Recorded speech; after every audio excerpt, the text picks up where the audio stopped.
The Public Accounts Committee of the House of Representatives last week held the National Conference on Public Accounts and Fiscal Governance from July 9th to 10th, 2025 at the Transcorp Hilton, Abuja. The conference advanced the 10th Assembly's legislative agenda on transparency and accountability. Key objectives include building institutional capacity, harmonizing national and subnational PAC frameworks, and exploring digital anti-corruption practices. President Bola Ahmed Tinubu attended as a special guest of honor, with Speaker Abbas Tajudeen as chief host.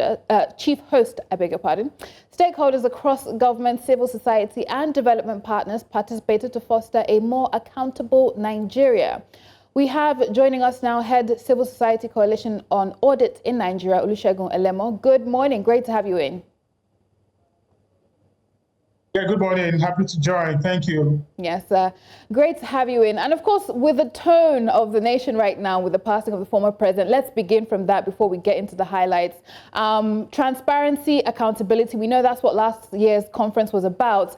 What's your assessment, and what would, former President Buhari's legacy when it comes to transparency, anti-corruption be? Well, thank you very much. Well, I would say that when the former president took office in 2015, there was so much euphoria and excitement as to what he's capable of doing and what the expectations of Nigerians were at that time. Remember that we're coming out of a government that had been characterized as being corrupt, given much of the fleece that happened in the oil and gas sector, especially with the subsidy regime. So when the former president took over in 2015, part of the strategic domains of his campaign were to fight insecurity, to reposition the economy, and then address the issue of public sector corruption. The insecurity, but let's go straight to the crux of what you asked about transparency and accountability. I think the former president stood out with regards to transparency and accountability to the extent that he facilitated our entry into the Open Government Partnership in 2016. And that was immediately after he attended the Anti-Corruption Summit in London a few months before then. So it was his administration that actually facilitated that process of having Nigeria being a member of the Open Government Partnership. After we became a member of the OGP, we've had the first National Action Plan, the second one, the third one, and the fourth one is currently being developed as we speak. So he said he set the foundation for that. Yeah, go ahead. Pretty much. He set the foundation for that. The former president, now late, Muhammadu Buhari. Absolutely. And hopefully we're seeing the dividend. Absolutely. Yeah, the dividend from that. Now let's get into the conference that held last week. What would you say were the key takeaways from the National Conference on Public Accounts and Fiscal Governance held in Abuja, and how do they align with this administration's broader economic reform and transparency agenda? Well, I think the key takeaway from there would be that the stakeholders agreed that there's still much work to be done with regards to, public accountability, the fiscal governance, and much of the conversation hovered around the work of supreme audit institutions at the federal level and audit institutions at subnational level, as well as the activities of public accounts, whether in the Senate or the House of Reps, or even at state houses of assembly, as to how it relates and connects with the current economic trajectory of the present administration. I think that when you look at the steps that the president is taking, particularly with fiscal reforms, and trying to realign the fiscal trajectory of the country. And then again, is that when this current administration took over, we were using 97% of our revenue to service debts. Now, they say it's gone down to less than 70%. But then we're also dealing with, debt overhang and all of that. But much of the conversation at the conference was around the inefficiencies with how accountability, transparency operates in Nigeria currently. And I'll give you some of the inefficiencies that were discussed at the conference. Is to say that, for instance, the reports of the Auditor General doesn't come out in a timely manner. The latest audit report is that of 2021. And that's not so good for us as a country, because now we're in 2025 fiscal year. Those are some of the discussions that happened at the conference. How do we enhance the process in a way that we have the report of the Auditor General come out in a timely manner? Because that is one report that is very critical to the work of the public account committees, whether at the National Assembly or state assemblies.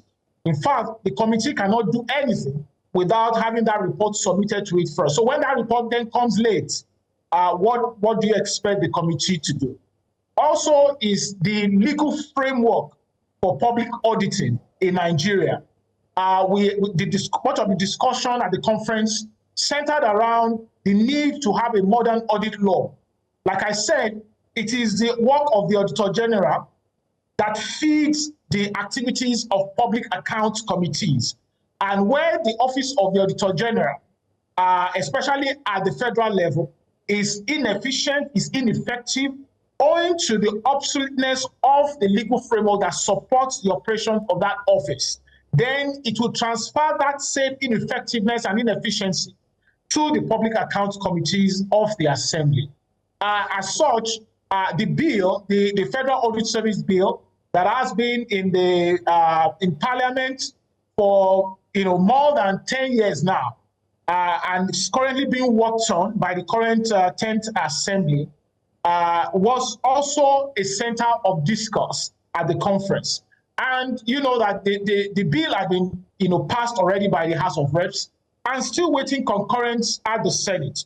So I understand that the pre-conference conversation centered around why the Senate should accelerate the passage of that bill, concur to it quickly, and send it to the president for assent. And this is where it ties to the economic reforms of the president.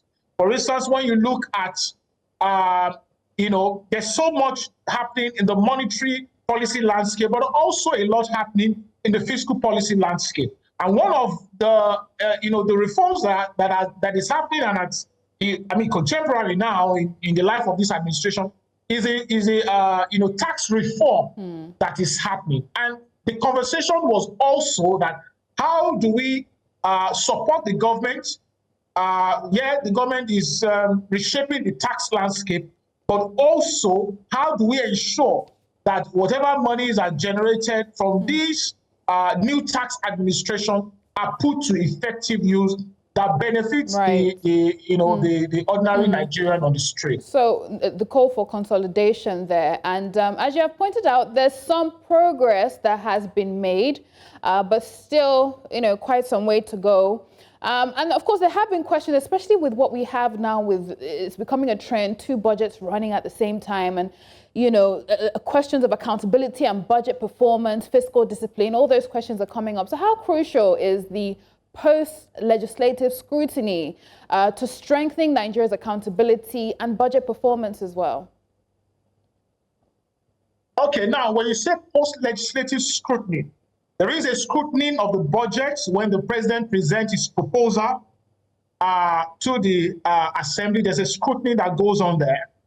At Parliament. And then after the budget is passed and assented to, so you can say in that sense, we can refer to that post-legislative scrutiny.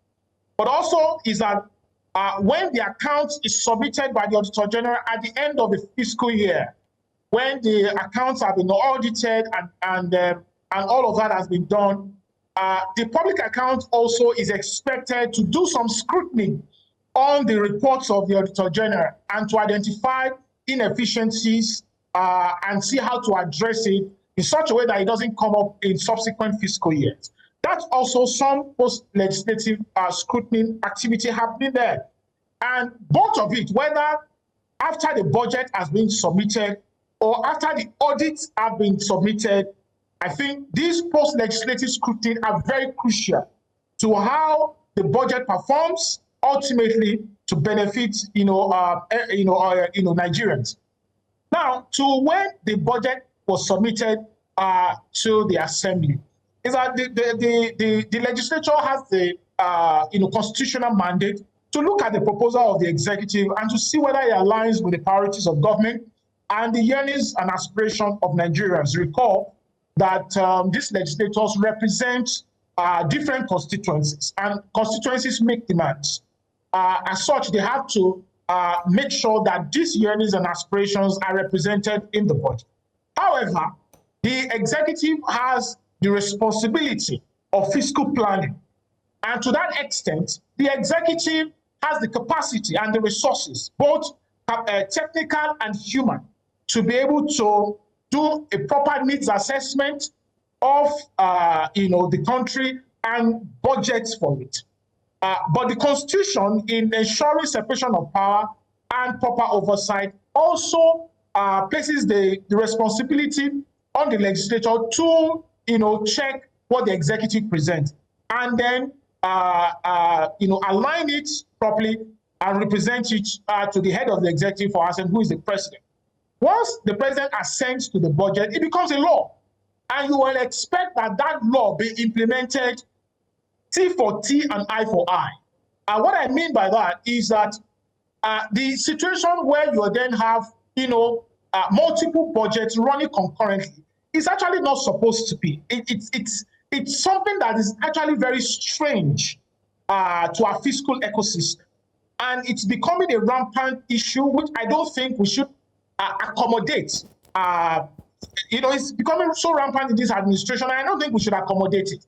If we're going to roll over the budget, let's agree that we're going to roll it over and then have it rolled over into the next fiscal year. And in which case, we'll expect the next budget to accommodate whatever are outstanding in previous fiscal year and have a consolidated budget that rolls over and is properly implemented. But we know that we have a single budget that is being implemented. What I'm trying to say, in essence, is that the current fiscal situation we have, where we're having multiple budgets running concurrently, is actually very terrible, because when you then come to the oversight with regards to audit, which of the fiscal year is the Auditor General going to audit? Is it going to audit 2024? Is it going to audit 2025? Or is it going to audit 2023? So those are the issues that we're faced with regards to that. But again, let's go to the other part of the post-legislative scrutiny, which involves when the Auditor General has submitted the audit report to the Public Accounts Committee. Also, the Public Accounts Committee has a mandate under Section 85, 86, to look at the report that has been submitted by the Auditor General and to see what audit opinions have been issued, where funds have been mismanaged or misappropriated, where inefficiencies in implementation of the budget have been highlighted. And the public account will then take the opinion of the Auditor General, look at it at face value, and ensure that MDAs, auditees come to answer to whatever queries have been issued by the Auditor General. But also is that the Public Account Committee has a responsibility, and the entire National Assembly, whether national or even subnational assembly in this case, has a responsibility on ensuring that the queries are properly attended to, and whoever is found wanting, are properly sanctioned in a way that enhances the budget process, but ultimately improves the delivery of service to the people. Important recommendations being made there, Mr. Elemo. Finally, we have all these events, they show up in their blue ties and their kaftans and give long speeches, but the outcome, right, and the fallout and the action plans that can be traced after such, were there concrete outcomes and action plans that were agreed by MDAs, anti-corruption agencies and state governors at last week's conference? Well, I'm yet to see the communique issue, but I know that as the conversation went on, there were some milestone recommendations. And what I mean by milestone recommendation is that different speakers spoke and provided recommendations to the conference and to the stakeholders. But one of the critical things that happened at the conference is that we agreed that whatever recommendations will come out from the conference must be targeted recommendations, in that we must not leave these recommendations hanging. It must target specific agency and specific policy actor who is meant to act on that recommendation. And like I said, I know that there was some maybe close conversation on Thursday. The general communique is yet to be released. Perhaps maybe within the week we will have the communique. But one of the recommendations that I know came out from the conference is that we need to accelerate the passage of the Federal Audit Service Bill, ensure that the Senate concurs to it in good time before the end of this year, present it to the President for assent, and reshape the accountability ecosystem. And I know that there was commitment on the part of the Senate, particularly from the Chair Public Account Committee, to accelerate that process in the Senate. And we're looking forward to it, and we'll be tracking actions in that regard. But ultimately, I think it was agreed that we need to enhance the public accountability ecosystem in Nigeria. And at the center of that is the work of the Auditor General for the Federation, in the case of the center, and the work of the Auditor General at subnational level. But beyond that is that the Public Accounts Committee of either the National Assembly or the State Assembly must be very effective in dealing with queries issued by the Auditors General and ensuring timely closure to whatever emerges, as from the reports of the Auditor General. I think those are the consensus from the conference. Olusegun Elemo, Head Civil Society Coalition on Audit in Nigeria, thank you very much for sharing your thoughts.